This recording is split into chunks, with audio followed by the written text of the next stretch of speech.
Isang mapagpalang hapon po sa inyong lahat, mga minamahal naming tagapakinig. Sa bawat paglubog ng araw, may mga kwentong nabubuo sa dilim, mga lihim na naghihintay ng tamang panahon upang mabunyag. Samahan niyo po akong muli sa isang paglalakbay ng puso na susubok sa ating pananaw tungkol sa pagmamahal at sakripisyo. Sinasabi nila na ang puso ng isang ina ay laging hahanapin ang kanyang anak. Pero paano kung ang pusong yun ay hindi pala nagmula sa tunay na ina, kundi sa isang taong handang isugal ang lahat para sa isang batang hindi naman niya kadugo? Halina't pakinggan natin ang unang kabanata ng kwentong pinamagatang Ang Bagong Liwayway. Ang dambuhalang bakal na tarangkahan ng Hacienda del Sol ay tila isang hangganan sa pagitan ng dalawang mundo. Sa labas, ang maalikabok at pamilyar na daan ng Sandalisay. Sa loob, isang paraisong nakalatag sa lupa. Para kay Liwayway di Magiba, ang pagpasok sa tarangkahang yon ay hudyat ng isang bagong simula. Isang pag-asang sa wakas, pagkatapos ng maraming unos sa kanyang buhay, ay makakatagpo na siya ng kapayapaan. Huminto ang sinasakyan niyang tricycle sa harap ng guardhouse. Bumaba siya. Dala ang isang luma ngunit malinis na bag. Habang naglalakad siya sa mahabang daanang napapalibutan ng mga perpektong gupit na halaman at mga namumulaklak na bougainvillea, hindi niya maiwasang mamangha. Ang pangunahing bahay ay isang mansyon na tila kinuha mula sa isang lumang pelikula. Malaki, puti, at may mga haliging matatayog. Ngunit sa kabila ng karangyaan, may kakaibang lamig na bumalot sa kanya. Masyadong tahimik, masyadong perpekto. Ang tanging maririnig ay ang marahang pagaspas ng mga dahon at ang tunog ng kanyang mga yabag sa graba. Sa bungad ng malaking pinto, isang babaeng nakangiti ang sumalubong sa kanya. Maganda ito, sopistikada, at balot sa mga alahas na kumikinang sa ilalim ng sikat ng araw. Ito si Amaranta de la Vega, ang ginang ng hacienda. "You must be Liwayway," sabi nito. Ang boses ay kasing tamis ng pulot. "Welcome to Hacienda del Sol. I've heard good things about you." "Maraming salamat po, Senyora Amaranta. Isang karangalan po na makapaglingkod sa inyo." Magalang na tugon ni Liwayway, bahagyang yumuko. Ang nangiti ni Amaranta ay hindi umabot sa kanyang mga mata. May kung anong lamig doon, isang bagay na hindi kayang ipaliwanag ni Liwayway. "Halika, ipapakita ko sa iyo ang kabuuan ng bahay." Inilibot siya ni Amaranta. Bawat sulok ng mansyon ay sumisigaw ng yaman. Ngunit nang mapadaan sila sa isang malaking pinto na gawa sa darkwood, biglang nagsalita ang ginang. "At ito," sabi ni Amaranta, "ang library ng asawa kong si Elias. Ito lang ang lugar sa bahay na hindi mo kailangang linisin o pasukin. Mahigpit niyang bilin iyon. It's his personal space. You understand?" Tumango si Liwayway. "Opo, senyora. Naiintindihan ko po." Habang nagpapatuloy sila sa paglalakad, hindi maalis sa isip ni Liwayway ang pinto ng library. Tila may sarili itong buhay, isang lihim na binabantayan. Ang unang araw niya ay lumipas sa pag-aayos ng kanyang maliit na kwarto, sa servants' quarters at pagiging pamilyar sa mga gawain. Sa kanyang paglilinis sa sala, napahinto siya sa harap ng isang malaking oil portrait. Isang babaeng may mahinahong natatandahong ngiti at mga matang puno ng kabaitan ang nakatitig sa kanya mula sa larawan.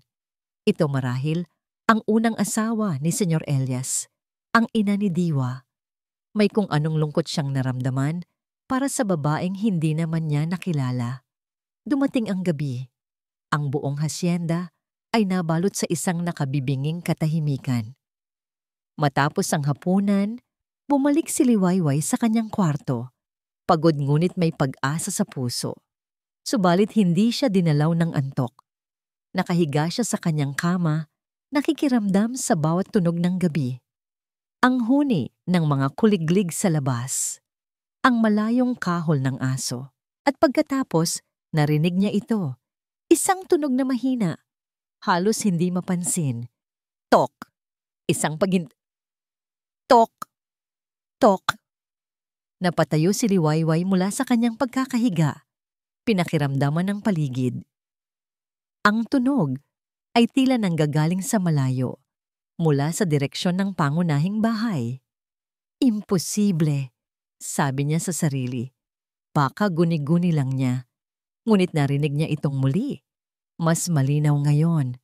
Tok, tok, tok. Isang tunog na tila nagmamakaawa. Isang tunog na tila may gustong iparating. Dahan-dahan siyang bumangon. Ang kanyang puso ay kumakabog ng malakas sa kanyang dibdib. Hinubad niya ang selosang nakakandado sa kanyang pinto at maingat na lumabas sa pasilyo. Ang buong bahay ay madilim. Tanging ang sinag lamang ng buwan mula sa mga bintana ang nagsisilbing ilaw niya. Sinundan niya ang pinanggagalingan ng tunog. Bawat hakbang niya ay puno ng pag-iingat. Dinala siya ng kanyang mga paa pabalik sa sala. Palapit. Palapit sa iisang lugar na ipinagbawal sa kanya. Ang library. Napatigil siya sa harap ng malaking pinto na gawa sa dark wood. Dito nagmumula ang tunog. Sigurado siya. Ngunit ngayon, wala na siyang marinig. Tanging ang tibok na lamang ng kanyang puso. Nakatayo siya roon sa dilim, nag-iisip kung babalik na ba sa kanyang kwarto at kakalimutan ng lahat. Ngunit may kung anong pumipigil sa kanya. Yumuko siya.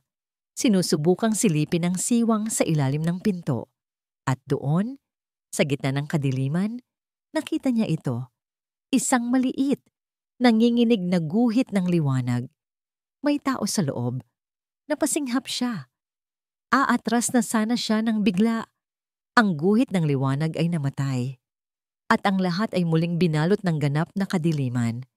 Kinabukasan, dala ni Liwayway ang bigat ng gabing nagdaan. Ang mga tunog na yon, ang saglit na liwanag na nasilayan niya, ang lahat ay bumabagabag sa kanyang isipan habang siya'y nagwawalis sa pasilyo. Paulit-ulit niyang sinasabi sa sarili na baka imahinasyon lang niya iyon, dala ng pagod at paninibago sa lugar.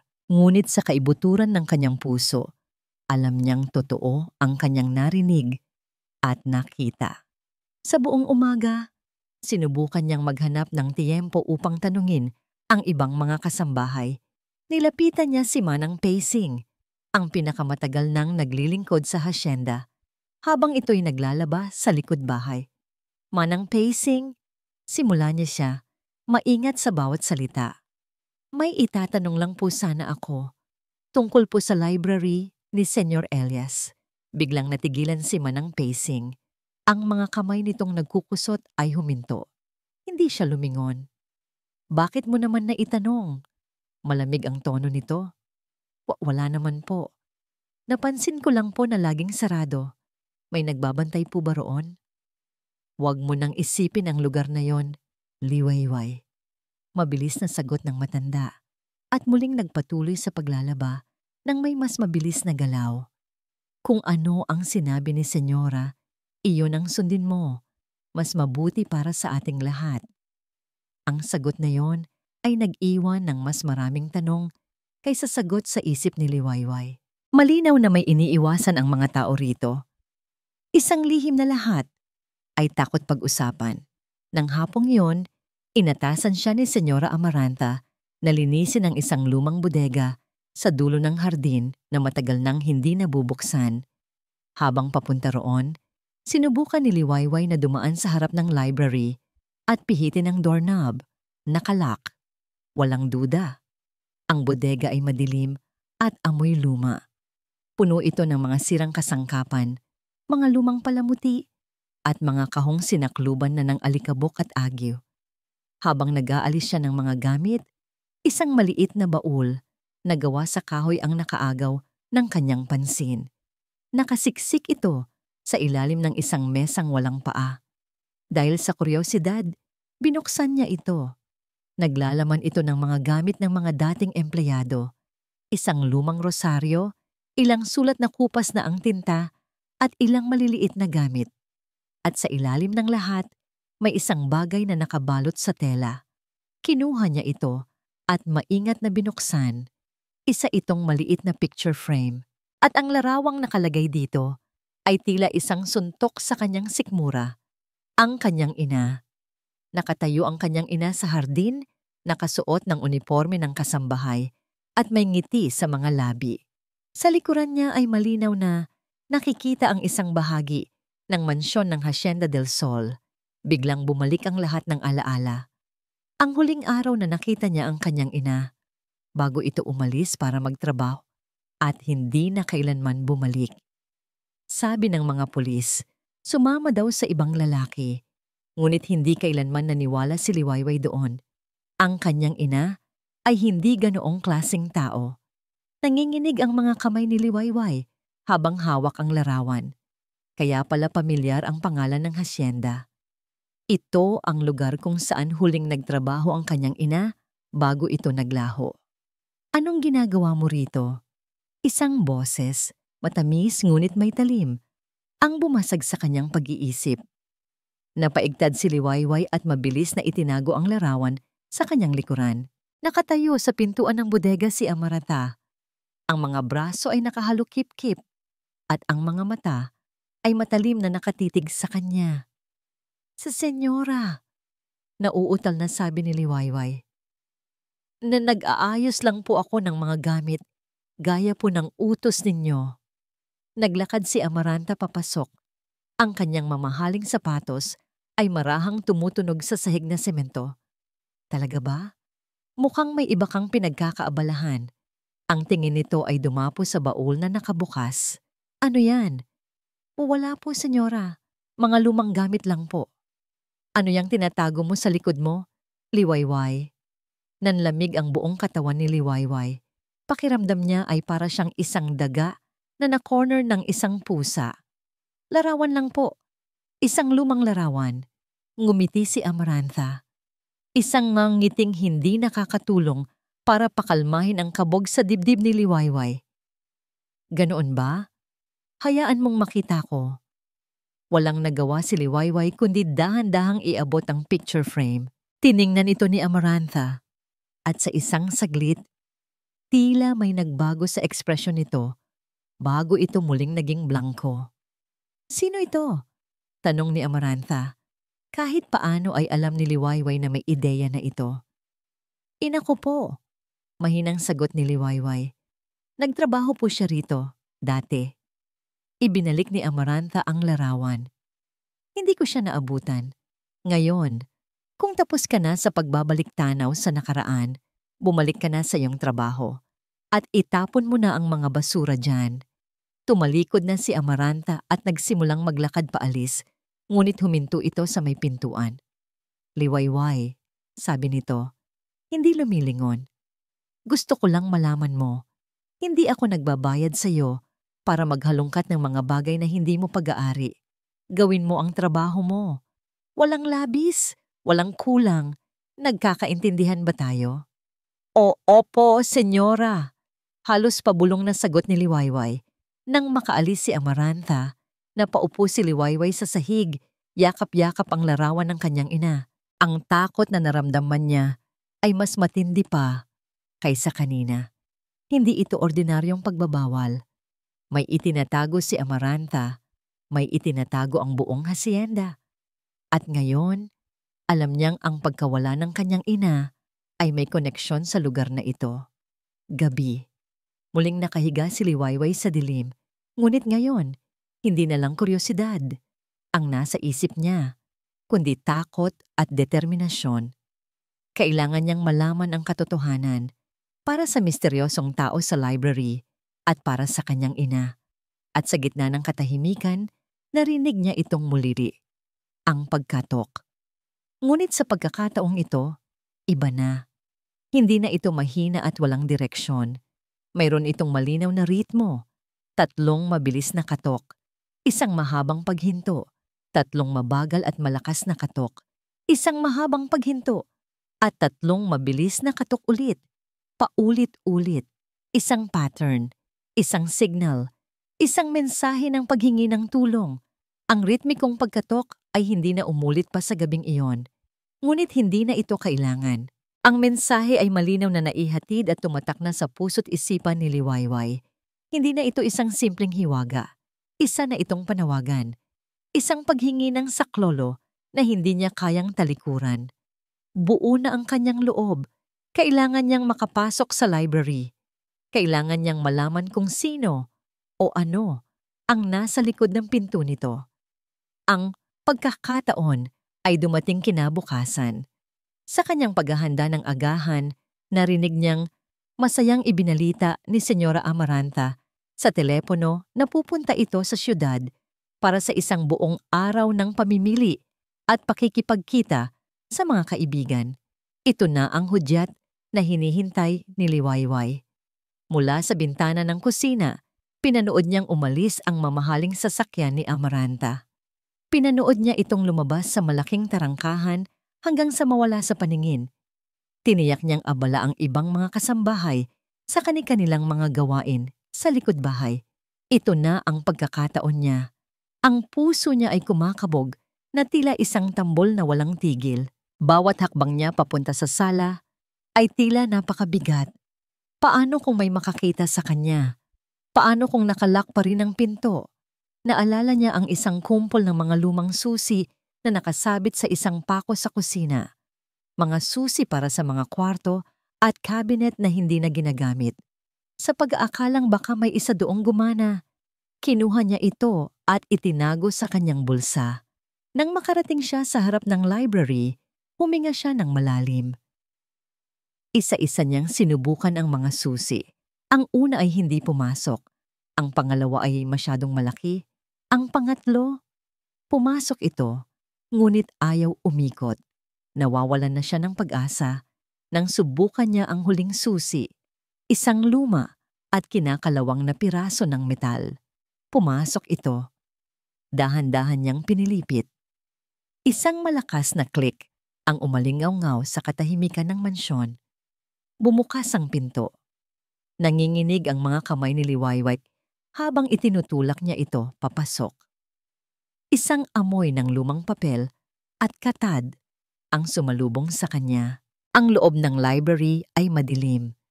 Maliban sa sinag ng araw na tumatagos sa isang maliit na siwang sa makapal na kurtina.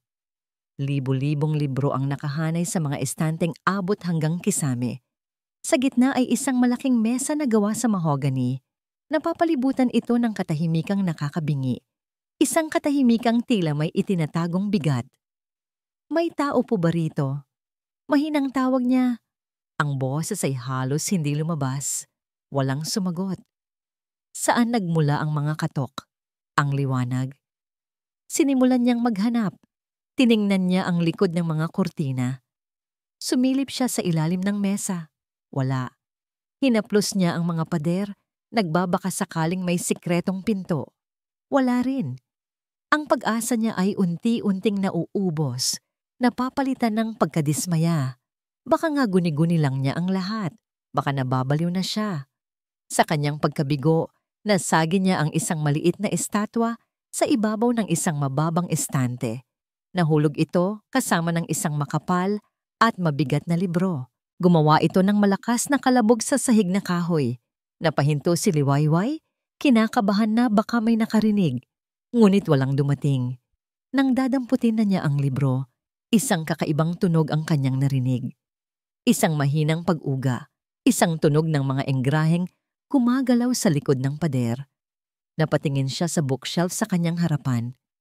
Ang mismong estante kung saan nahulog ang libro. Dahan-dahan.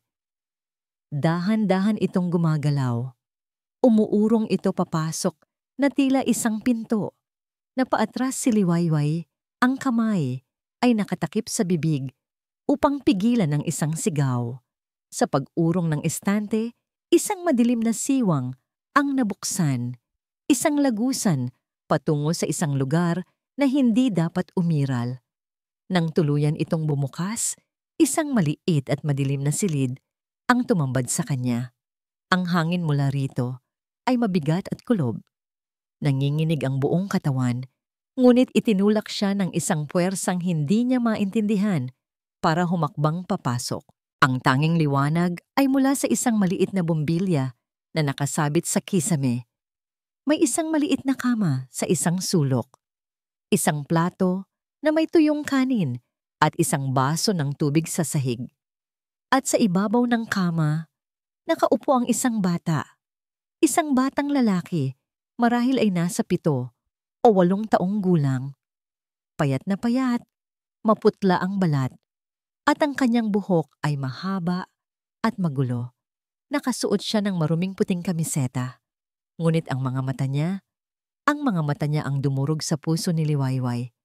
Malalaki at bilog, puno ng takot, kalungkutan, at isang bakas ng pag-asa nang makita siya. Siya si Diwa. Hindi siya nasa isang boarding school sa ibang bansa. Nandito lang siya. Isang bilanggo sa sarili niyang pamamahay. Nagkatitigan sila. 2 kaluluwang parehong sugatan. Nagkita sa isang lugar na puno ng kadiliman. Walang nagsalita. Tanging ang kanilang mga mata ang nag-usap. Si Liwayway na puno ng awa at sindak, at si Diwa na puno ng pagtataka at takot. Dahan-dahang itinaas ni Liwayway ang kanyang kamay, isang senyales na hindi siya mananakit.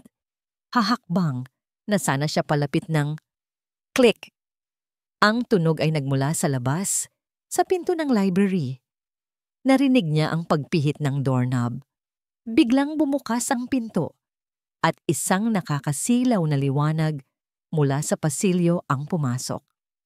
Isang silweta ng babae ang nakatayo roon. Napatigas si Liwayway sa kanyang kinatatayuan. Ang dugo sa kanyang mga ugat ay tila nagyelo.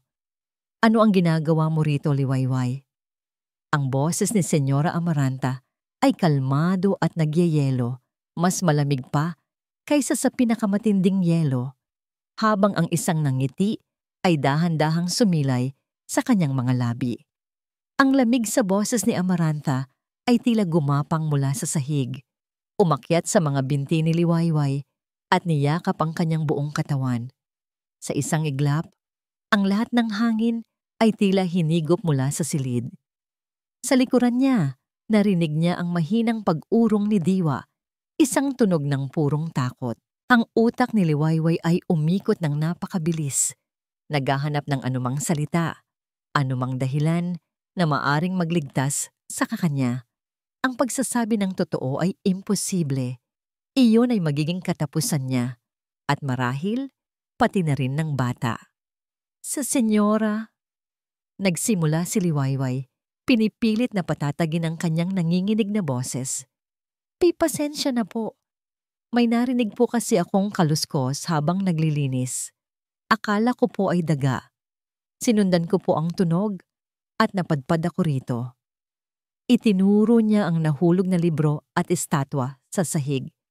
Natabig ko po iyan at bigla na lang pong gumalaw ang estante. Nagulat po ako, kaya pumasok po ako para tingnan kung ano ang nasa loob. Patawad po, senyora. Hindi ko po sinasadya. Isang kasinungalingan, isang desperadong kasinungalingan. Ngunit yun lang ang mayroon siya. Naglakad si Amaranta palapit, ang bawat hakbang ay mabagal at may layunin. Hindi ito tumingin kay Diwa. Ang mga mata nito ay nakapako kay Liwayway. Sinusuri ang bawat galaw, bawat kislap ng takot sa kanyang mukha.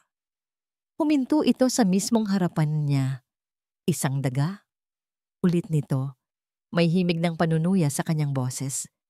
At dahil sa isang daga, nagawa mong buksan ng isang sikretong pinto na kahit ako ay hindi alam kung paano gumagana. Ngumiti si Amarantha, isang nangiting nakakakilabot. Napaka-interesante naman ang kwento mo, Liwayway. Hindi sumagot si Liwayway. Ang paghinga niya ay mababaw. Naghihintay siya ng sigaw, ng parusa.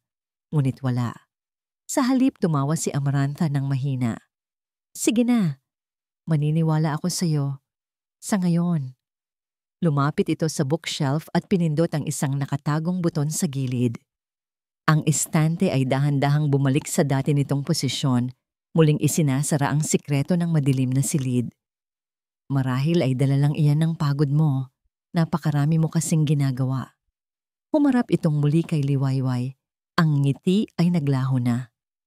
Isang munting payo lang, Liwayway.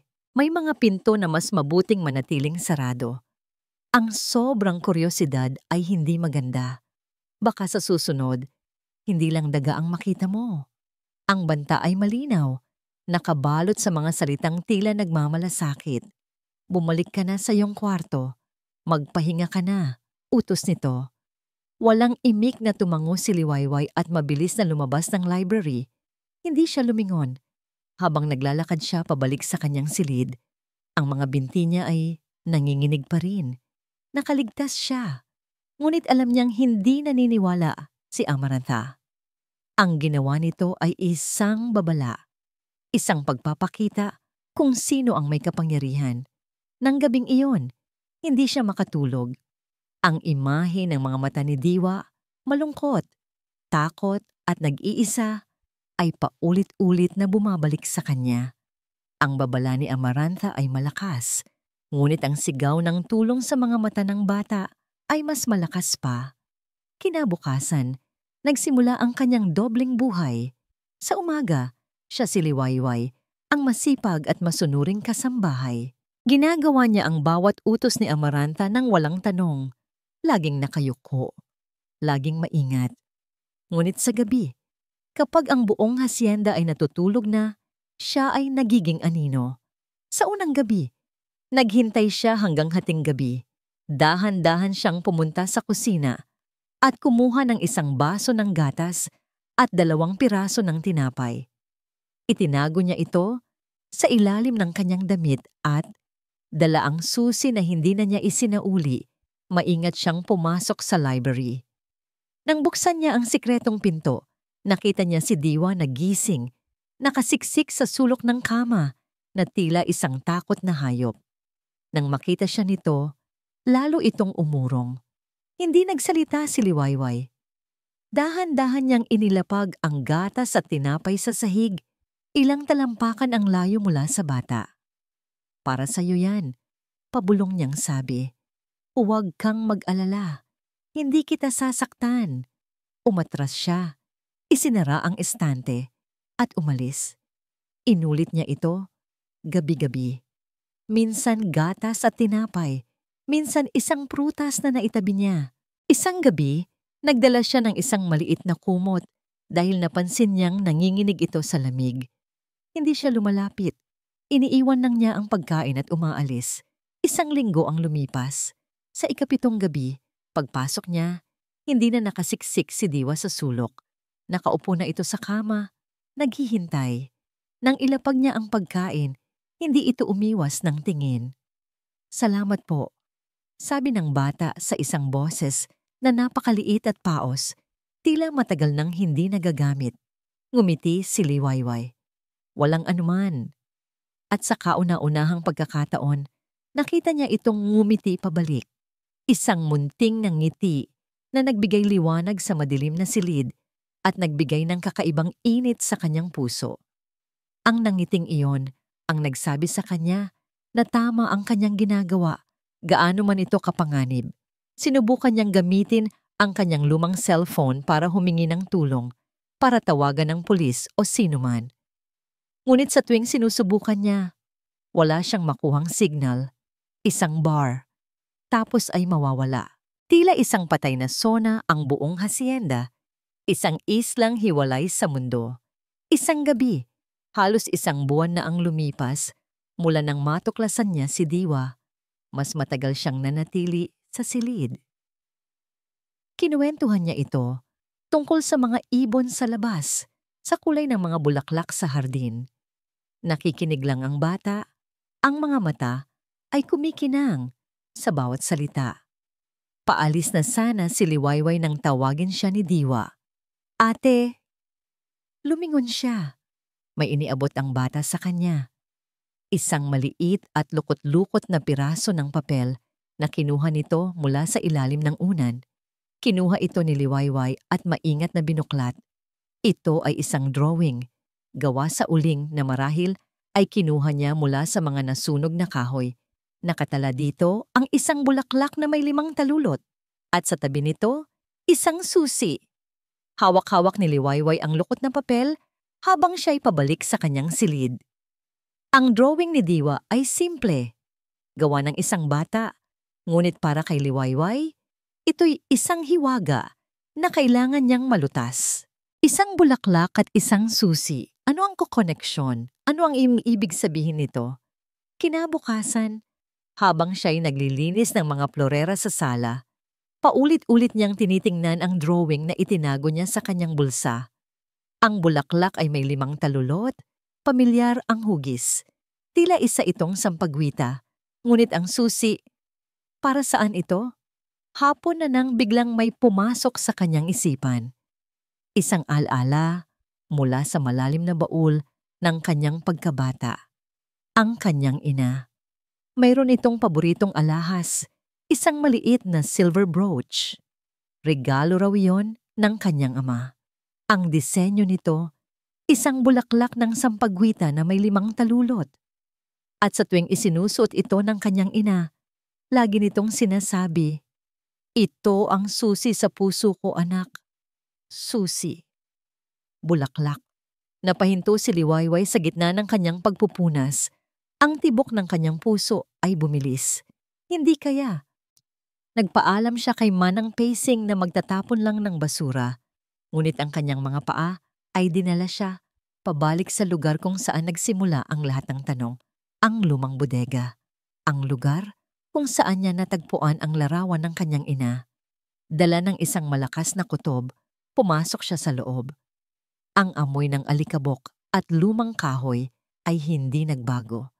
Kung ang brooch ang susi, ano ang binubuksan nito? Hindi literal na susi. Isang simbolo, isang palatandaan. Sinimulan niyang suriin ang bawat sulok ng bodega. Ang mga pader na bato, ang sahig na semento. Hinawakan niya ang mga istante, itinulak ang mga lumang kabinet. Naghahanap siya ng kahit anong marka, ng kahit anong bagay na may hugis ng bulaklak. Halos 1 oras na siyang naghahanap. Ang pag-asa niya ay nagsisimula ng maglaho. Marahil ay mali lang ang interpretasyon niya. Marahil ay isa lang itong ordinaryong drawing ng isang batang nangungulila. Napaupo siya sa pagod sa isang lumang baul. Ipinikit niya ang kanyang mga mata at sinubukang alalahanin ang eksaktong hitsura ng brooch. Maliit lang ito. Isinusuot sa may dibdib. Idinilat niya ang kanyang mga mata at tumingin sa pader sa kanyang harapan. Isang pader na gawa sa mga lumang ladrilyo. May isang bahagi doon na bahagyang mas madilim kaysa sa iba. Malapit sa sahig, sa taas na halos abot langit kung ikaw ay nakaupo. Lumapit siya at sinuri ito. Pinakiramdaman niya ang bawat ladrilyo. Malamig, magaspang, matigas, hanggang sa mahawakan niya ang isa. Bahagya itong gumalaw. Nanlaki ang kanyang mga mata. Ginamit niya ang kanyang mga kuko para sungkitin ang siwang sa pagitan ng mga ladrilyo. Dahan-dahan, maingat. Hinila niya ito palabas. Sa likod ng ladrilyo ay isang madilim na butas.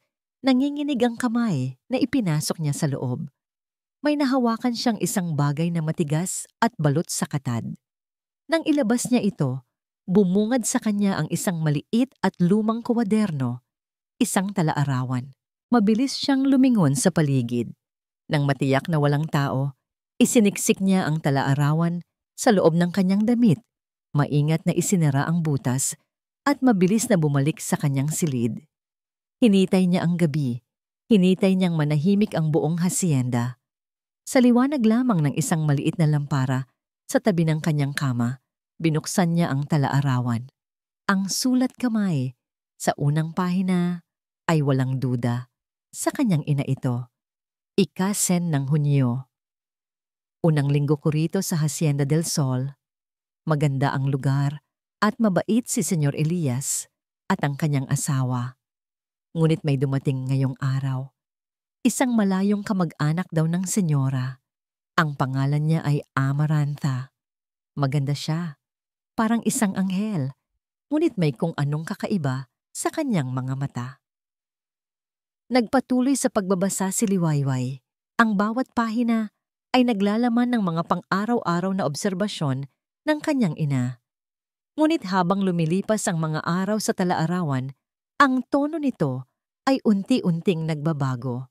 Mula sa simpleng obserbasyon, ito'y naging puno ng pagdududa at takot. Lahat ay nakasentro kay Amaranta. Ika-3 ng Hulyo, nakita ko si Amaranta na may kausap sa telepono kanina sa hardin. Galit na galit siya, bumubulong tungkol sa malaking utang. Nang makita niya ako, bigla siyang ngumiti at sinabing kausap lang niya ang kanyang sastre. Ngunit kitang-kita ko ang takot at galit sa kanyang mga mata bago siya lumingon. Ika-21 ng Agosto, biglang nagkasakit si Senyora Monteverde. Nangihina siya. Sabi ng doktor, dala lang daw ng pagod. Ngunit napansin kong sa tuwing si Amaranta ang nag-aalaga at nagpapakain sa kanya, tila lalo siyang lumalala. Sinubukan kong sabihin kay Senyor Elias, ngunit sabi niya ay nag-aalala lang daw ako ng sobra. Ang mga kamay ni Liwayway ay nagsimulang manginig. Ang hangin sa kanyang kwarto ay tila numipis. Ika-5 ng Setyembre, lalong lumalala ang kalagayan ni Senyora. Ngayong gabi, nakita ko si Amaranta na may inihahalong pulbos sa tsaa ng may bahay. Isang puting pulbos mula sa isang maliit na bote na walang marka. Nang tanungin ko siya, sinabi niyang bitamina lang daw iyon. Pero hindi ako naniniwala. Napapikit si Liwayway. Ang kanyang puso ay dinudurog ng katotohanang unti-unting nabubuo sa kanyang isipan. Nilaktawan niya ang ilang pahina hanggang sa makarating siya sa huling isinulat ng kanyang ina. Ang petsa ay isang araw bago ito naglaho. Ang tinta ay bahagyang kumalat, tila isinulat ng nagmamadali at nanginginig ang kamay. Ika-8 ng Setyembre, wala na si Senyora. Atake daw sa puso. Ngunit alam ko ang totoo.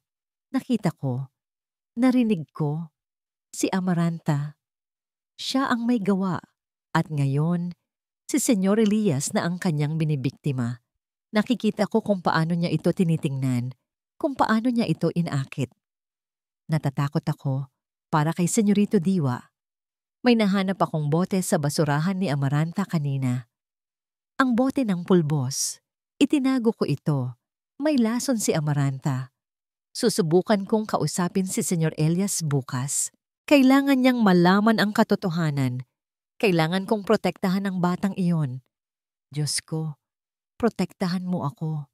Iyon na ang huli. Walang kasunod. Binitawan ni Liwayway ang tala-arawan na tila ito'y nag-aapoy. Humahagulgol siya ng walang tunog. Ang mga luha ay malayang dumadaloy sa kanyang mga pisngi. Ang sakit, ang galit, ang takot, lahat ay nagsama-sama sa isang malaking alon na halos lumunod sa kanya. Ang kanyang ina ay hindi umalis. Ang kanyang ina ay pinatay. Pinatay dahil sa kanyang natuklasan. At ngayon, kasaysayan na naman ang umuulit. Si Amaranta, ang babaeng may ngiti ng anghel at mata ng demonyo, ay ginagawa itong muli. Ngunit ngayon, ang kanyang biktima ay isang walang kalaban-laban na bata. Ang paghingi ng tulong ni Diwa, ang drawing, ang sikretong silid, ang tala-arawan ng kanyang ina, lahat ay magkakakonekta. Hindi ito isang aksidente, isa itong tadhana. Dinala siya roon para tapusin ang laban na sinimulan ng kanyang ina. Pinunasan niya ang kanyang mga luha. Ang kalungkutan sa kanyang dibdib ay napalitan ng isang bagay na mas matindi. Isang nag-aapoy na determinasyon. Hindi na siya ang Liwayway na takot. Ang pagkatok ni Diwa ay hindi lang isang paghingi ng tulong. Ito ay isang paggising sa kanyang natutulog na katapangan. Kukunin niya ang hustisya para sa kanyang ina at ililigtas niya si Diwa. Kahit na ang kapalit nito ay ang kanyang sariling buhay. Ang bawat pagsikat ng araw sa Hacienda del Sol ay dati-rating simbolo ng pag-asa para kay Liwayway. Ngunit ngayon, ang liwanag na tumatagos sa kanyang bintana ay tila isang paalala lamang sa kadilimang bumabalot sa buong pamamahay. Ang talaarawan ng kanyang ina ay nakatago sa ilalim ng kanyang kama, ngunit ang bigat ng mga salita nito ay nakadagan sa kanyang puso. Nang makita niya si Amaranta sa almusal, ang matamis nitong nangiti at magiliw na pagbati ay tila laso na sa kanyang pandinig. Sa likod ng perpektong mukha na yon, nakikita na ngayon ni Liwayway ang isang halimaw, isang babaeng pumatay sa kanyang ina, at ngayon ay unti-unting pumapatay sa isang inosenteng bata. Ang galit sa loob niya ay isang nag-aalab na apoy, ngunit kailangan niya itong itago sa likod ng isang blangkong mukha, isang maskara ng pagsunod. Alam niyang kailangan niya ng patunay. Hindi sapat ang isang lumang talaarawan. Kailangan niya ng ebidensyang makikita ni Senyor Elias, isang bagay na hindi maitatanggi ni Amaranta. Dala ng bagong determinasyon, mas naging mapagmatyag si Liwayway. Ang bawat kilos ni Amaranta, bawat pag-alis nito ay kanyang binabantayan. Napansin niyang tuwing hapon, bago ang oras ng merienda, si Amaranta mismo ang naghahanda ng isang baso ng gatas. Laging sinasabi nito na para iyon sa kanyang espesyal na bitamina, ngunit hindi na naniniwala si Liwayway. Isang hapon, nagkunwari siyang nag-aayos ng mga kubyerto sa dining area sa isang lugar kung saan may siwang siyang tanaw patungo sa kusina. Dumating si Amaranta, gaya ng dati. Kumuha ito ng isang baso at sinalinan ito ng gatas. Lumingon ito sa paligid. Nang makitang walang tao, may kinuha ito mula sa bulsa ng kanyang bestida, isang maliit na tableta. Inilagay ni Amaranta ang tableta sa pagitan ng 2 kutsara at dahan-dahan itong dinurog hanggang sa maging pinong pulbos. Ang bawat galaw nito ay kalmado, sanay na sanay. Nanginginig na itinikom ni Liwayway ang kanyang bibig para pigilan ang isang pagsinghap. Pagkatapos, maingat na ibinuhos ni Amaranta ang pulbos sa gatas at hinalo ito hanggang sa tuluyang matunaw. Lason. Ang lason na pumatay sa unang Senyora Monteverde. Ang lason na isinulat ng kanyang ina. At ngayon, nakikita niya ito sa sarili niyang mga mata. Nang biglang tumunog ang telepono ni Amaranta, inilapag nito ang baso sa counter at lumayo ng kaunti para sagutin ang tawag, bumubulong na tila ayaw may makarinig. Ano na naman? Inis na bulong ni Amaranta sa telepono. Ang pasensya ko, Amara, nauubos na. Sagot ng isang magaspang na boses sa kabilang linya. 1 buwan. Yan ang binigay ko sa'yo. Nasaan na ang pera ko? Malapit na. Kaunting panahon pa. Pakiusap ni Amaranta. Ang kanyang boses ay nanginginig sa pinipigilang galit. Magulo ang sitwasyon. Kailangan kong maging maingat.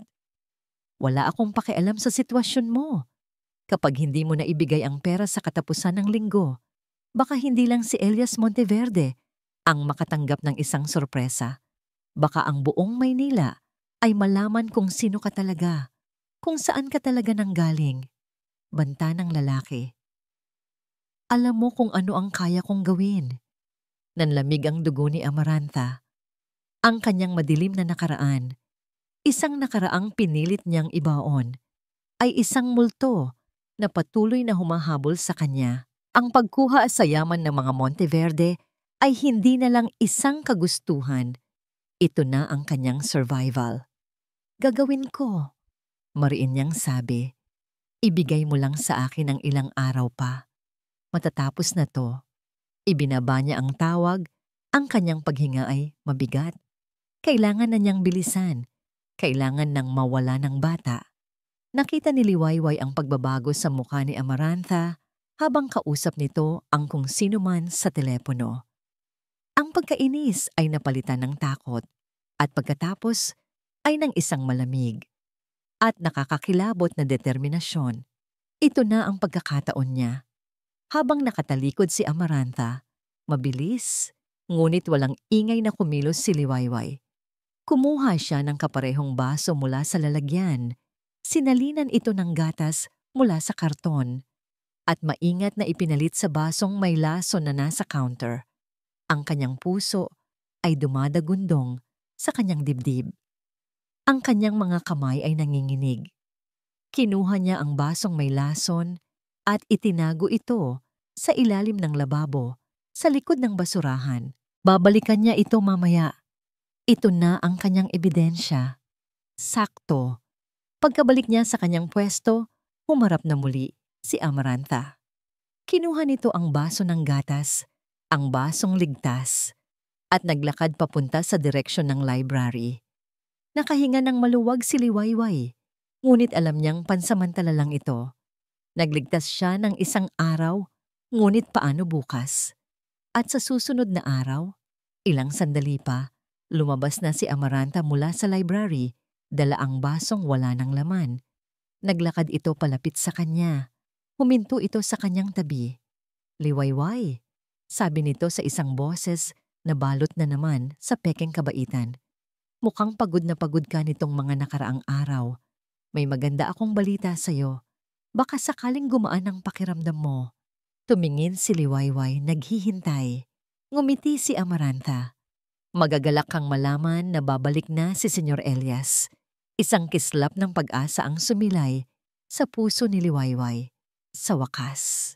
Mas maaga kaysa sa inaasahan, dagdag ni Amarantha.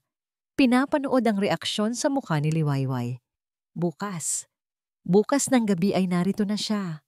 Ang kislap ng pag-asa sa puso ni Liwayway ay biglang namatay. Napalitan ng yelo ng pangamba. Masyadong mabilis. Wala na siyang panahon. Ang pagbabalik ni Senyor Elias Monteverde ay tila pagdating ng isang bagyo. Ang buong hasyenda, na karaniwang tahimik, ay biglang nagkaroon ng kakaibang sigla at tensyon. Lahat ng kasambahay ay kumikilos ng mas mabilis, mas maingat, na tila ayaw magkaroon ng kahit isang maliit na pagkakamali sa pagdating ng kanilang hari. Ngunit para kay Liwayway, ang pagdating ni Elias ay hindi isang bagyo. Ito ay isang orasan. Isang orasan na mabilis na tumatakbo at bawat tiktak nito ay isang hakbang palapit sa panganib o kaligtasan. Wala na siyang panahon. Kailangan niyang makahanap ng paraan upang makausap ito ng mag-isa. Pagod. Iyon ang nararamdaman ni Elias habang bumababa siya mula sa kanyang itim na sasakyan. Ang biyahe mula Europa ay mahaba at nakakapagod. Puno ng mga meeting na tila walang katapusan. Ang tanging gusto niya ay ang yakapin ng kanyang asawa at higit sa lahat, ang malaman ang kalagayan ng kanyang anak. Sinalubong siya ni Amarantha sa may pinto. Ang mukha nito ay nag-aalala. Isang perpektong larawan ng isang mapagmahal na asawa. Niyakap niya ito ng mahigpit. "Mahal ko, kumusta ka?"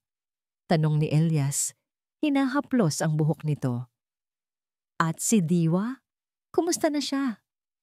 Ang nangiti ni Amarantha ay bahagyang kumupas, napalitan ng lungkot. "Elias, mabutit dumating ka na. Nag-aalala ako. Tila lalong lumalala ang kanyang karamdaman.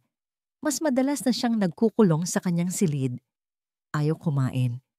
Sabi ng doktor, baka kailangan na natin siyang dalhin sa ospital." Isang kirot ang naramdaman ni Elias sa kanyang dibdib. Ang pagkakasala. Habang siya ay nagpapakasasa sa tagumpay ng kanyang negosyo sa ibang bansa, ang kanyang anak ay nagdurusa. "Gusto ko siyang makita," mariing sabi ni Elias. "Nagpapahinga siya ngayon, mahal ko," malambing na sagot ni Amarantha. "Alam mo naman, ayaw niyang naiistorbo. Hayaan muna natin siya. Bukas ng umaga, sabay natin siyang pupuntahan. Magpahinga ka muna. Pagod ka sa biyahe." Tumango si Elias.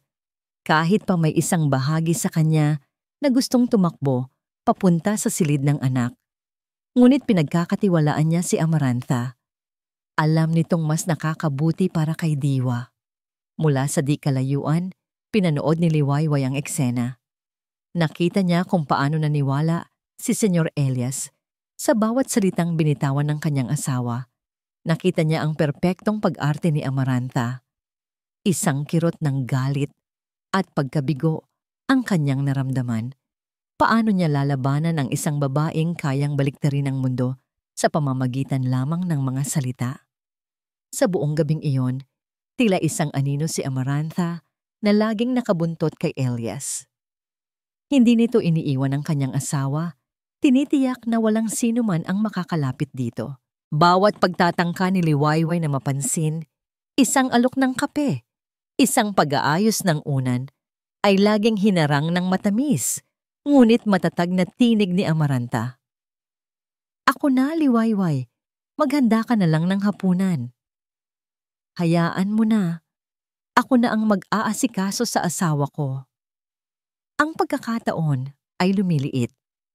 Ang oras ay nauubos. Habang naghahapunan sila, nagkaroon ng isang saglit na pagkakataon. Nagsalita si Elias tungkol sa kanyang biyahe at si Amaranta ay abala sa pagkukwento. Walang nakatingin sa kanya. Tumayo si Liwayway para muling salinan ng tubig ang baso ni Elias. Habang ginagawa niya ito, isang maliit at nakatuping papel ang kanyang inihulog mula sa kanyang palad patungo sa kandungan ng amo sa ilalim ng mesa. Naramdaman ni Elias ang pagdampi ng papel sa kanyang hita. Bahagya siyang nagulat at napatingin kay Liwayway. Sa isang iglap, nagtama ang kanilang mga mata. Sa maikling sandaling iyon, sinubukan ni Liwayway na iparating ang lahat sa kanyang tingin. Ang pagmamakaawa, ang panganib, ang katotohanan. Nakinakita niya ang bahagyang pagkunot ng noo ni Elias, isang kislap ng pagtataka. Ngunit ang sandaling iyon ay agad na naputol. Liwayway, ano pang hinihintay mo riyan? Malamig na sabi ni Amaranta na hindi nakita ang nangyari ngunit naramdaman ang pagbabago sa hangin. Bumalik ka na sa kusina. Yumuko si Liwayway at mabilis na umalis. Ang puso niya ay nasa kanyang lalamunan. Nakita kaya ni Elias? Nakuha kaya niya ang mensahe? Nang mag-isa na sa kanyang silid si Elias para magbihis, maingat niyang kinuha ang papel mula sa kanyang bulsa. Binuklat niya ito. Isang salita lang ang nakasulat sa nanginginig na sulat kamay. Library. Napatitig siya rito. Library? Bakit library? Ano ang meron doon? Naalala niya ang tingin ng kanilang bagong kasambahay. Hindi iyon isang ordinaryong tingin. Iyon ay isang desperadong sigaw na walang tunog. May kung anong hindi tama. Isusuot na sana niya ang kanyang coat para bumaba at alamin ang ibig sabihin niyon nang biglang bumukas ang pinto. Pumasok si Amaranta. May dalang isang tasa ng tsaa. Para sa iyo, mahal ko. Para makatulog ka ng mahimbing. Sabi nito. Ang ngiti ay nasa kanyang mga labi. Kinuha ni Elias ang tsaa, ngunit ang kanyang isip ay lumilipad. Ang library, ang tingin ni Liwayway, ang kakaibang sakit ni Diwa, ang mga piraso ng puzzle ay hindi magkakatugma. Habang nag-aayos si Amaranta ng mga gamit sa kwarto, isinilid ni Liwayway ang kanyang kamay sa bulsa ng coat ni Elias na nakasabit sa upuan. Hindi niya alam kung ano ang hinahanap niya, ngunit kailangan niyang tiyakin. At doon, nahawakan ng kanyang mga daliri ang isang maliit at nakatuping papel. Mabilis niya itong kinuha at binuksan. Library. Ang nangiti sa mukha ni Amaranta ay naglaho. Napalitan ito ng isang anyo ng purong galit at panganib. Itinupi niyang muli ang papel at maingat na ibinalik ito sa bulsa na tila walang nangyari. Ngunit alam na niya, ang daga ay hindi na lang basta-basta sumisilip. Nagsisimula na itong mangagat at kailangan na niya itong patayin bago pa ito makapaminsala. Kinabukasan, ang hangin sa Hacienda del Sol ay mabigat sa mga hindi sinasabing salita. Ginawa ni Liwayway ang kanyang mga gawain na may pusong puno ng kaba at pag-asa. Bawat sulyap niya kay Senyor Elias ay isang tahimik na tanong. Nabasa na kaya niya? Maniniwala kaya siya? Napansin niyang si Senyor Elias ay tahimik at malalim Ang iniisip sa buong umaga, madalas itong nakatingin sa kawalan. Ang noo ay nakakunot. Ilang beses din niyang nakita itong tumingin sa direksyon ng library na tila nag-iisip. Isang maliit na apoy ng pag-asa ang nagsimulang mag-alab sa dibdib ni Liwayway. Ngunit napansin din ito ni Amarantha. At ang isang mangangaso ay alam kung kailan kailangang kumilos bago pa makatakas ang kanyang biktima. Nasa gitna si Liwayway ng pag-aayos ng mga bulaklak sa florera sa sala nang isang nakakayanig na sigaw ang bumasag sa katahimikan ng mansyon. Ang kwintas ko, nawawala. Ang sigaw ay nagmula sa master's bedroom. Lahat ng kasambahay kasama si Liwayway ay nagmamadaling umakyat. Si Senyor Elias ay nauna na, ang muka ay puno ng pag-aalala. Naabutan nila si Amarantha na nakatayo sa gitna ng kanyang silid. Ang isang kamay ay nasa dibdib. Ang muka ay namumutla sa pagkukunwaring pagkagulat. Ang kanyang mga kahon ng alahas ay nakabukas at nakakalat sa ibabaw ng kama. Elias, ang diamond necklace ko. Ang regalo mo sa akin noong ating anibersaryo. Wala na rito. Umiiyak na, sabi ni Amarantha. Sigurado ka ba, mahal ko? Baka naman nailagay mo lang sa ibang lugar? Pagpapakalma ni Elias. Hindi! Dito ko lang inilalagay iyon palagi. Giit ni Amarantha. Ang kanyang mga mata ay nagsimulang maglibot. Tila sinusuri ang bawat kasambahay na naroroon. Kagabi lang, bago ako matulog, narito pa yon. Ibig sabihin, may kumuha, isa sa kanila. Ang akusasyon ay binitawan sa hangin, mabigat at mapanganib. Nagkatinginan ang mga kasambahay, bawat isa ay may takot sa kanilang mga mata. Hindi ako makapaniwala, malungkot na sabi ni Amarantha. Pinagkakatiwalaan ko kayong lahat. Kailangan nating hanapin iyan, mariing sabi ni Elias. Isa-isahin ang lahat ng silid, halughugin ang bawat sulok. Nagsimula ang paghahanap. Isang eksenang puno ng tensyon at kahihiyan. Bawat kwarto ng mga katulong ay binuksan. Bawat gamit ay hinalungkat. Si Liwayway ay tahimik lang. Alam niyang wala siyang ginawang masama, kaya't wala siyang dapat ikatakot. Hanggang sa dumating sila sa kanyang silid. Pumasok ang dalawang security guard kasama si Amarantha at Elias.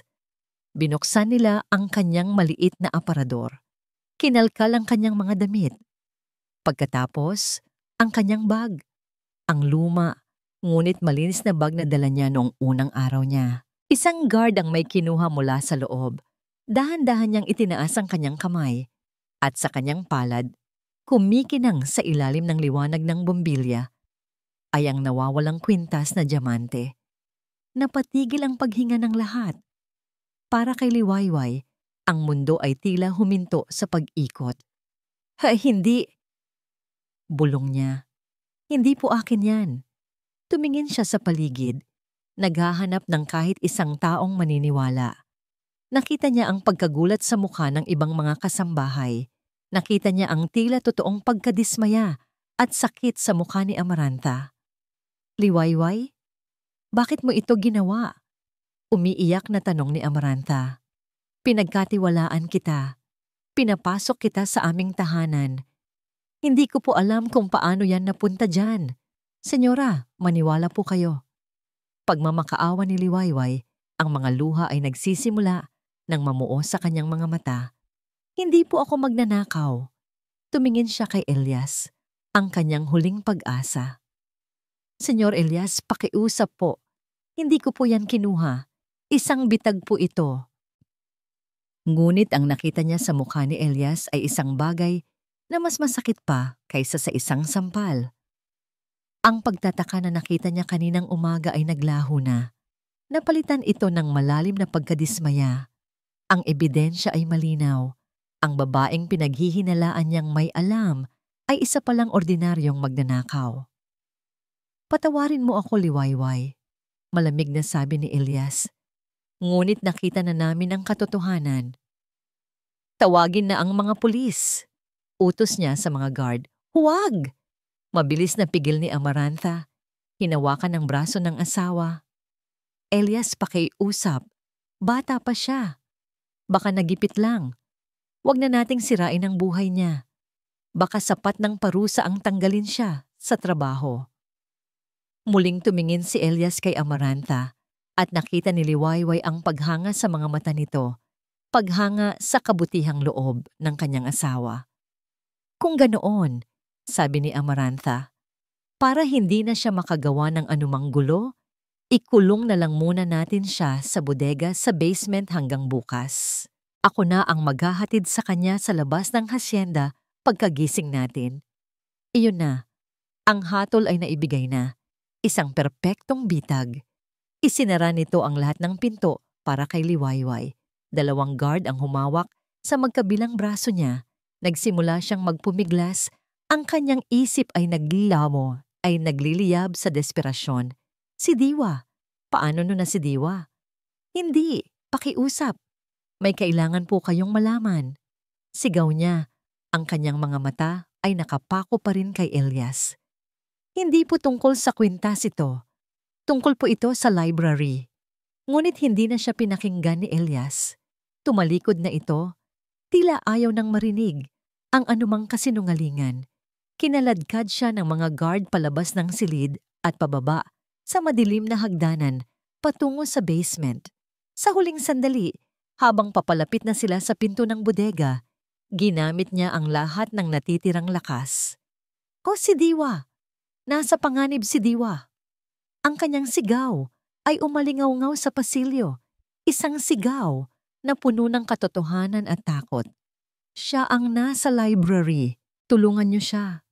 Ngunit ang tanging sumagot sa kanya ay ang malakas na kalabog ng bakal na pinto habang ito'y isinasara at kinakandado.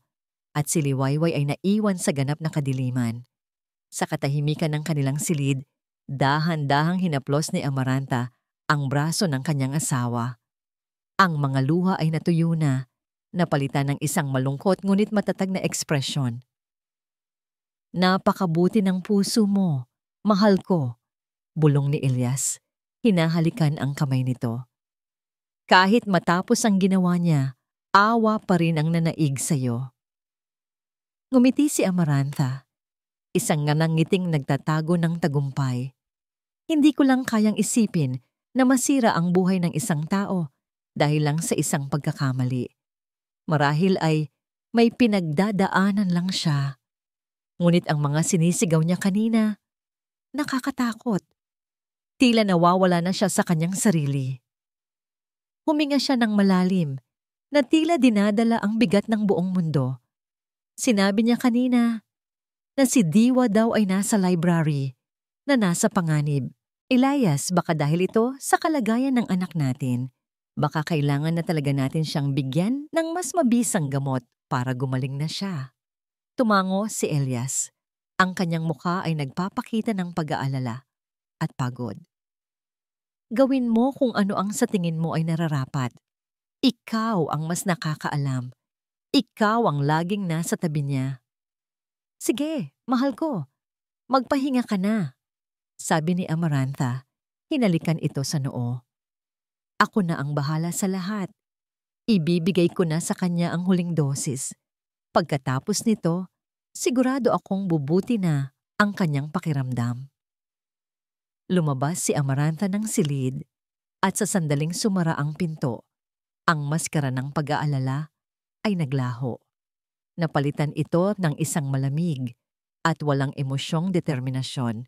Naglakad siya papunta sa kanyang banyo. Mula sa likod ng salamin, binuksan niya ang isang lihim na kompartimento. Kinuha niya mula roon ang isang maliit na vial na may lamang likidong walang kulay at isang heringgilya. Huling dosis. Totoo ang sinabi niya.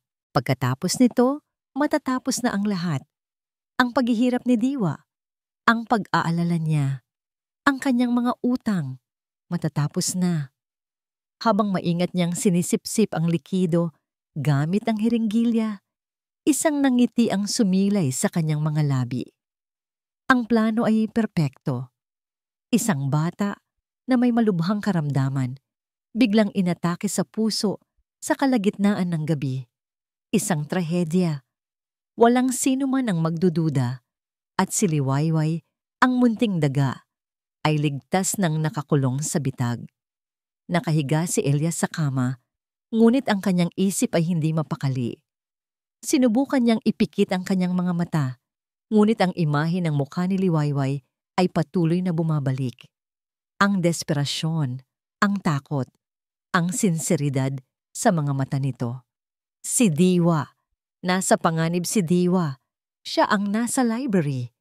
Ang mga salitang yon ay umuulit-ulit sa kanyang isipan na parang sirang plaka. Bakit niya iyon isisigaw kung isa lang siyang magnanakaw? Ano ang kinalaman ng library sa pagnanakaw ng kwintas? Walang koneksyon. Bumangon siya at naglakad-lakad sa silid. Napatingin siya sa kanyang coat na nakasabit sa isang silya. Ang coat na suot niya kagabi. Ang papel. Mabilis niyang kinuha ang coat at kinapa ang bulsa. Nandoon pa. Binuklat niya itong muli. Library. Isang salita. Ngunit ngayon, kasama ng mga huling sigaw ni Liwayway, ang salitang ito ay nagkaroon ng ibang bigat. Isang nakakabinging bigat. Anong meron sa library? Ipinagbawal niya ang pagpasok doon ni Numan para mapreserba ang mga lumang libro ng kanyang ama. Ito ang kanyang santuwaryo.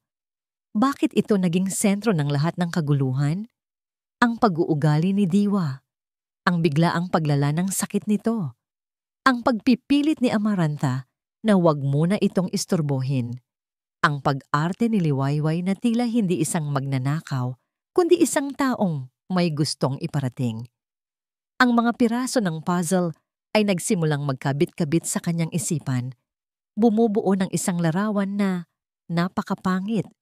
Isang larawan na ayaw niyang tingnan, ngunit hindi na niya kayang iwasan. Sa kadiliman ng basement, ang tanging naririnig ni Liwayway ay ang malakas na tibok ng kanyang puso. Malamig ang sementong sahig at nangangamoy ang hangin na tila nabubulok na lupa. Ang pag-asa ay tila tuluyan ng naubos. Nabigo siya. Nabigo niya ang kanyang ina. Nabigo niya si Diwa. Umiyak siya, hindi dahil sa sarili niyang kalagayan, kundi para sa batang nag-iisa sa itaas, naghihintay ng tulong na hindi na darating. Ngunit sa gitna ng kanyang pagluha, may naramdaman siyang mahinang hihip ng hangin sa kanyang bukong-bukong. Kakaiba. Saan nanggagaling ang hangin sa isang siliyadong silid? Gumapang siya sa sahig, kinakapa ang pader sa kadiliman. At doon, sa isang sulok malapit sa sahig, nahawakan niya ito. Isang metal na parilya, isang lumang ventilation duct na marahil ay konektado sa ibang bahagi ng bahay. Kinalampag niya ito. Mahigpit ang pagkakakabit, ngunit ang mga tornilyo ay kinakalawang na at ang metal ay marupok na sa katagalan. Kumuha siya ng isang pirasong bato mula sa sahig at sinimulang pukpukin ang gilid ng parilya. Paulit-ulit. Ang bawat pukpok ay puno ng desperasyon. Ang bawat tunog ay isang panalangin. Hawak na ni Amaranta ang hiringgilya. Naglalakad na siya sa tahimik na pasilyo. Ang kanyang mga yapak ay halos walang tunog. Bawat hakbang ay naglalapit sa kanya sa katapusan ng lahat ng kanyang problema. Nasa tapat na siya ng pinto ng library. Samantala, sa master's bedroom, nagpasya na si Elias. Hindi na siya makapaghintay. Hindi na siya maaaring maging bulag. Kailangan niyang malaman ang katotohanan, gaano man ito kasakit. Mabilis siyang lumabas ng kwarto, ang kanyang mga hakbang ay mabilis at may determinasyon. Tinatahak niya ang parehong pasilyo na tinatahak ni Amaranta mula sa kabilang direksyon. Sa bodega, sa wakas, bumigay ang isang tornilyo. Isang maliit na siwang ang nabuksan. Ginamit ni Liwayway ang lahat ng kanyang lakas para hilahin at baliin ang parilya. Sapat lang ang butas para makalusot ang kanyang katawan. Nasa tapat na ng bookshelf si Amaranta. Inilabas niya ang kamay para pindutin ang sikretong mekanismo. Sa dulo ng pasilyo, papaliko na si Elias. Ilang metro na lang ang layo. Sa ilalim ng sahig, Gumagapang na si Liwayway sa isang masikip at maalikabok na lagusan. Sinusundan ang mahinang daloy ng hangin. Walang ideya kung saan siya pupunta. Ngunit umaasang ito ang daan palabas. 3 tao, 3 landas, at lahat ay magtatagpo sa iisang lugar. Pinindot ni Amarantha ang libro. Ang bookshelf ay nagsimulang gumalaw. At sa sandaling iyon, naririnig niya ang mga yapak sa kanyang likuran. Amarantha? Ang boses ni Elias ay tumama sa kanya na parang isang malakas na sampal. Napatigas si Amarantha sa kanyang kinatatayuan. Ang puso niya ay tila umakyat sa kanyang lalamunan. Dahan-dahan siyang lumingon. Isang pekeng ng ngiti ang pilit niyang isinilay sa kanyang mga labi. Ang gumagalaw na bookshelf sa likuran niya ay isang malagim na tunog na hindi na maitatago. Elias, mahal ko, anong ginagawa mo rito? Akala ko ba'y nagpapahinga ka na? Tanong niya. Ang boses ay bahagyang nanginginig. Itinago niya sa kanyang likuran ang kamay na may hawak na hiringgilya. Ngunit ang mga mata ni Elias ay hindi nakatingin sa kanya. Nakapako ang mga ito sa gumagalaw na estante, sa nabubuksang lagusan patungo sa kadiliman. Saan ka pupunta, Amarantha? Tanong ni Elias. Ang kanyang boses ay kalmado, ngunit may bigat na parang yelo. Hindi ito isang simpleng tanong. Ito ay isang akusasyon. Ako'y nagsimulang mag-imbento ng kasinungalingan si Amarantha. Titingnan ko lang si Diwa. Dito ko siya pinapatulog kung minsan para sa sariwang hangin. Huwag ka nang magsinungaling! Ang sigaw ni Elias ay umalingaw-ngaw sa buong library. Sinira ang katahimikan at ang lahat ng pagkukunwari. Ano ang tinatago mo sa likod mo? Sa pagkabigla ni Amarantha, isang anino ang biglang lumabas mula sa likod ng isang malaking cabinet malapit sa pinto. Marumi, gusot ang damit, at may mga galos sa braso, ngunit ang mga mata ay nag-aalab sa determinasyon. Liwayway! Gulat na sabi ni Elias. Itanong niyo po sa kanya kung ano ang laman ng hiringgilyang yan, Senyor! Sigaw ni Liwayway, ang boses ay pagod ngunit matatag. Itanungan niyo rin po sa kanya kung anong pulbos ang inihahalo niya sa gatas ni Diwa araw-araw. Nataranta si Amarantha. Ang perpektong plano niya ay gumuho sa isang iglap. Huwag kang maniwala sa kanya, Elias. Isa siyang magnanakaw at sinungaling. Baliw na siya. Kung baliw po ako, bakit nasa akin ito? Mula sa loob ng kanyang damit, inilabas ni Liwayway ang isang bagay na nakabalot sa tela. Ang luma at kupas na talaarawan ng kanyang ina. Itinaas niya ito na parang isang sandata. Ang talaarawan ng aking ina, si Althea de Magiba, ang dating kasambahay na pinatay ninyo dahil nalaman niya ang inyong sikreto, deklara ni Liwayway. Sa pagbanggit ng pangalan, isang kislap ng tunay na takot ang gumuhit sa mukha ni Amarantha. Ang lahat ng kanyang pagpipigil ay nawala. Akin na yan, sigaw niya at sinugod si Liwayway. Sinusubukang agawin ang talaarawan, ngunit mas mabilis si Elias. Hinarang niya ang kanyang asawa. Ang mga kamay nito ay mahigpit na nakahawak sa mga braso ni Amarantha. Tama na, sigaw ni Elias. Sa paghaharap nila, nahulog mula sa pagkakahawak ni Amarantha ang hiringgilya. Tumama ito sa sahig na kahoy at gumulong. Ang karayom nito ay kumikinang sa ilalim ng ilaw. Ang atensyon nilang lahat ay napunta roon. Isang simbolo ng kamatayan na nasa sahig ng santuwaryo ni Elias. Binitawan ni Elias si Amarantha at, na tila isang taong lumalakad sa isang masamang panaginip, humakbang siya patungo sa nakabukas na lagusan. Ang nakita niya sa loob ay isang imaheng habambuhay na mag-iiwan ng pilat sa kanyang kaluluwa. Ang kanyang anak, si Diwa, nakaupo sa isang maliit na kama, nakatingin sa kanila na may malalaking matang puno ng takot. Ang silid ay tila isang selda ng bilangguan, maliit, madilim, at walang buhay. Sa tabi ng kama, sa isang maliit na mesa, nakalagay ang isang baso at isang hiringgilya, ang parehong hiringgilya na inihanda ni Amaranta kanina. Ang huling dosis, isang ungol ng sakit at pagsisisi ang kumawala mula sa lalamunan ni Elias. Ang lahat ng kasinungalingan ay natunaw. Ang lahat ng katotohanan ay nakahain na sa kanyang harapan, masakit at hindi matatatakasan. Lumingon siya kay Amaranta, ang babaeng minahal niya, pinagkatiwalaan, ay isang halimaw na nakasuot ng balat ng anghel. Bakit? Tanong ni Elias. Ang boses ay basag. Bakit mo ito ginawa sa sarili kong anak? Napaatras si Amaranta, ang kanyang mukha ay puno ng pagkatalo. Hindi ko sinasadya. Kailangan ko ng pera, Elias. May mga taong humahabol sa akin, papatayin nila ako. Kaya inunahan mo ng patay ng anak ko? Hindi. Hindi siya mamamatay. Papatulugin ko lang siya.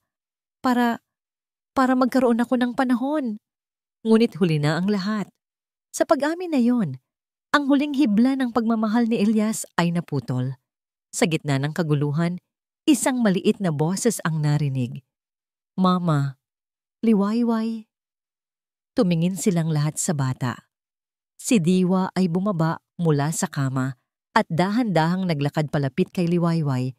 Ang kanyang mga mata ay puno ng luha at pagtitiwala.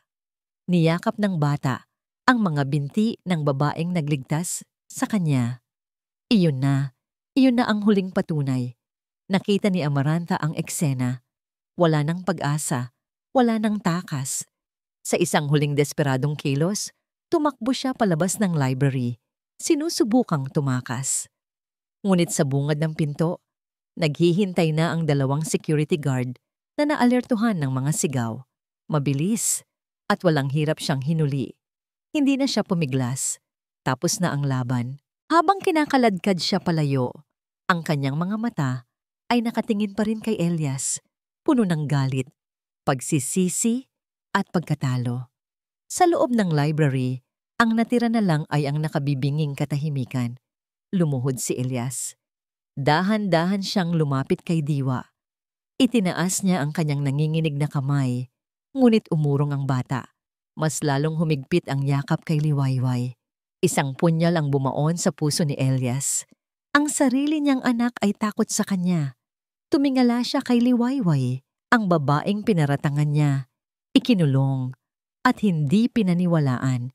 Ang mga mata niya ay napuno ng luha ng pasasalamat at matinding pagsisisi. Patawad, bulong niya. At sa sandaling iyon, sa gitna ng mga guho ng kasinungalingan, 3 sugatang kaluluwa ang nagsimulang harapin ang unang araw ng katotohanan. Lumipas ang ilang araw.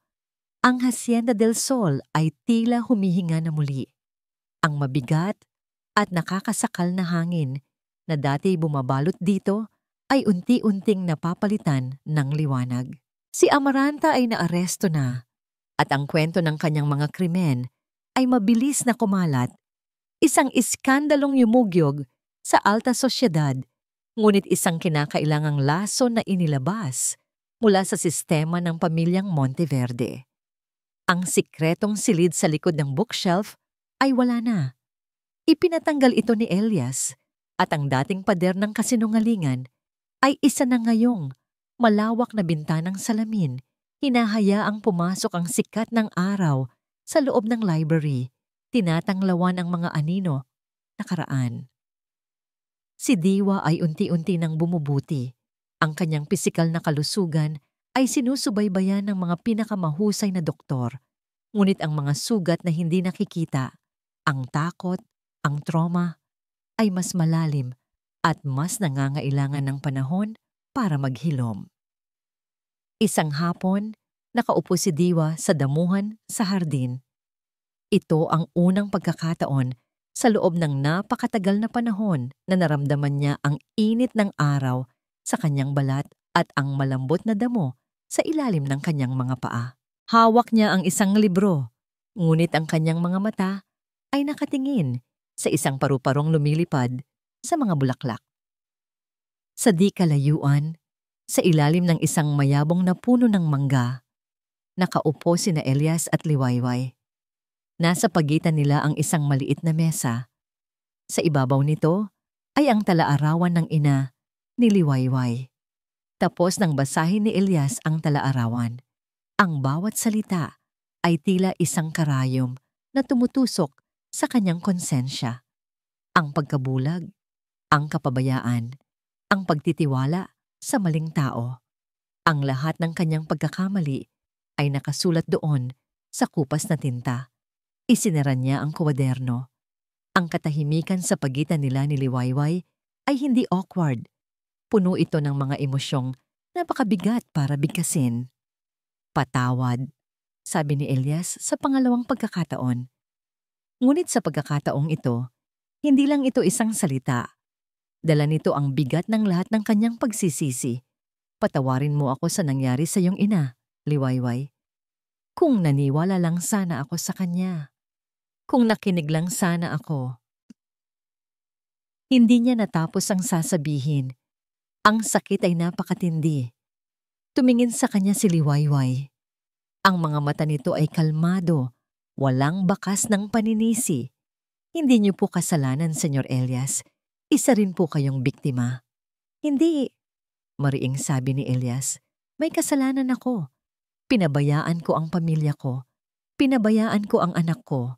At hinayaan kong mangyari ang isang karumaldumal na krimen sa ilalim ng aking pamamahay. Huminga siya ng malalim. Ipinag-utos ko ng buksan muli ang imbestigasyon sa kaso ng iyong ina. Hindi ako titigil hanggang sa mabigyan siya ng hustisya na nararapat sa kanya. Salamat po, mahinang sabi ni Liwayway. Yun lang po ang matagal ko nang ipinagdarasal. Muli silang natahimik. Ang kanilang mga mata ay napunta sa batang naglalaro sa di kalayuan. Si Diwa, ang sentro ng kanilang bagong mundo. Hindi ko alam kung paano magsisimula, aminado ni Elias. Hindi ko alam kung paano muling magiging ama sa kanya. Takot siya sa akin, Liwayway. Hindi po siya takot sa inyo. Pagtatama ni Liwayway, takot po siyang maiwan ulit. Kailangan lang po niyang malaman at maramdaman na hindi na kayo aalis, na nandito na kayo para sa kanya. Sa mga salitang iyon, isang bagay ang naging malinaw kay Elias. Ang babaeng nasa harapan niya, ang babaeng dumanas ng matinding pagsubok ay may karunungan at lakas na higit pa sa kanyang inaakala. Siya ang naging ilaw para kay Diwa sa pinakamadilim na panahon nito. Salamat, sabi ni Elias, at sa pagkakataong ito, ang pasasalamat ay para sa lahat. Para sa pagligtas sa kanyang anak, para sa pagbubukas ng kanyang mga mata, para sa pagbibigay sa kanya ng pangalawang pagkakataon. Biglang tumayo si Diwa mula sa kanyang pagkakaupo at tumakbo. Ngunit hindi ito tumakbo papalayo. Tumakbo ito palapit sa kanila. Huminto ito sa harap ng kanilang mesa. Tumingin ito sa kanyang ama, pagkatapos ay kay Liwayway. At sa isang kilos na nagmula sa kaibuturan ng puso ng isang bata, kinuha nito ang kamay ni Elias at ang kamay ni Liwayway at pinagdikit ito. Walang salitang binitawan, ngunit ang mensahe ay mas malinaw pa kaysa sa sikat ng araw. Sama-sama. Naramdaman ni Elias ang init ng kamay ni Liwayway sa ilalim ng kamay ng kanyang anak. Isang koneksyon, isang bagong simula. Sa sandaling iyon, ang bigat sa kanyang dibdib ay bahagyang gumaan. Ngunit may isang takot na nanatili sa kanyang puso. Nang gabi na yon, matapos niyang patulugin si Diwa, isang bagay na ngayon lang niya muling ginawa, pinuntahan niya si Liwayway na nag-aayos ng mga gamit sa kanyang dating silid. Nag-iimpake ito. Aalis ka na? Tanong ni Elias. Hindi maitago ang pangamba sa kanyang boses. Tumango si Liwayway. Tapos na po ang misyon ko rito, Senyor. Nailigtas na po si Diwa at malapit nang magkaroon ng hustisya ang aking ina. Panahon na po para ako naman ang magsimula ng sarili kong buhay. Paano si Diwa? Mabilis na tanong ni Elias. Paano kami? Humarap sa kanya si Liwayway. Isang maliit na ngiti ang nasa kanyang mga labi. Kaya niyo na po, Senyor Elias. Kailangan lang niya kayo. Hindi, sabi ni Elias. Lumapit siya. Kailangan ka namin. Tumingin siya sa mga mata ni Liwayway. Huwag mo kaming iwan, Way. Manatili ka. Para kay Diwa. Para sa amin. Ang pakiusap ay hindi na mula sa isang amo patungo sa isang empleyado. Ito ay isang pakiusap mula sa isang taong nasugatan, isang amang natututong magmahal muli, humihingi ng tulong sa nag-iisang tao na nagpakita sa kanya kung ano ang tunay na kahulugan ng pag-aaruga. Lumipas ang 6 na buwan, ang Hacienda del Sol na dating puno ng anino at takot ay isa ng tunay na tahanan ng araw. Ang mga tawanan ay pumalit sa mga bulong, at ang liwanag ng pagmamahal ay tuluyan ng nagtaboy sa kadiliman. Hindi nakasambahay si Liwayway at hindi rin siya umalis. Nanatili siya, hindi bilang isang empleyado, kundi bilang isang haligi.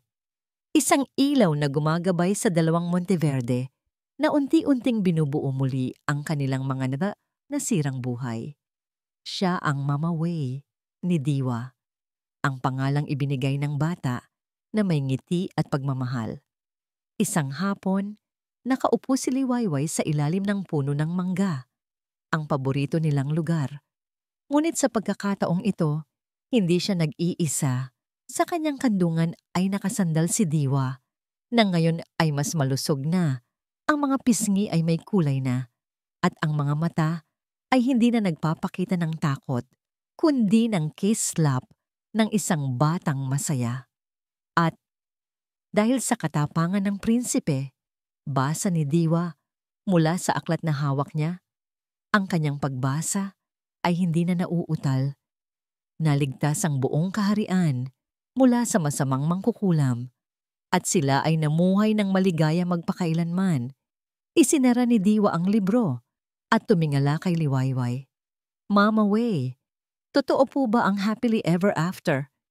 Ngumiti si Liwayway at hinaplos ang buhok ng bata. Oo naman, anak. Pero hindi ito basta-basta dumarating. Pinaghihirapan ito. Araw-araw, kailangan mong piliing maging mabuti, maging matapang, at magmahal. Iyon ang tunay na happily ever after. Katulad po natin. Oo, Diwa, katulad natin. Sa di kalayuan, narinig nila ang tunog ng isang sasakyan. Alam na nila kung sino iyon. Tumayo si Diwa at masayang tumakbo pa sa lubong. Papa!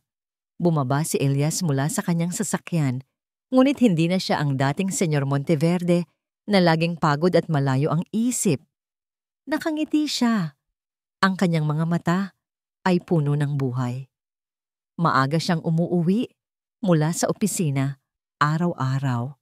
Isang bagong ugali na pinahahalagahan niya ng higit sa anumang kontrata sa negosyo. Binuhat niya si Diwa at hinalikan ito sa pisngi. Kumusta ang prinsipe ko? Papa, nagbasa kami ni Mama Way. Tapos na namin yung libro.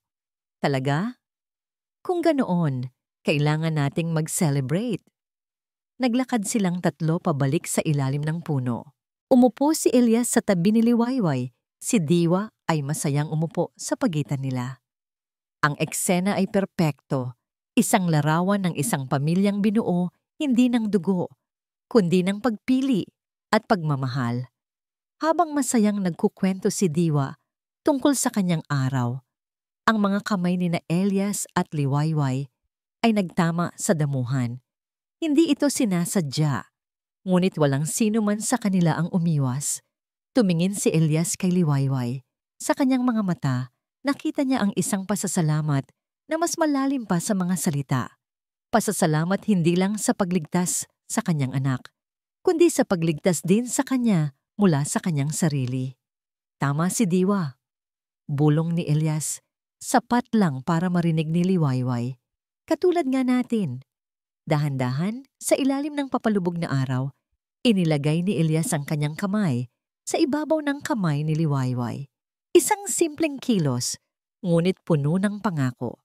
Isang pangako ng isang bagong simula, isang bagong umaga, isang bagong Liwayway. Tumingin si Liwayway sa dalawang pinakamahalagang tao sa kanyang buhay. Sa wakas, pagkatapos ng lahat ng unos, natagpuan na niya ang kanyang tahanan, ang kanyang kapayapaan, ang kanyang happily ever after. At dito po nagtatapos ang ating kwento.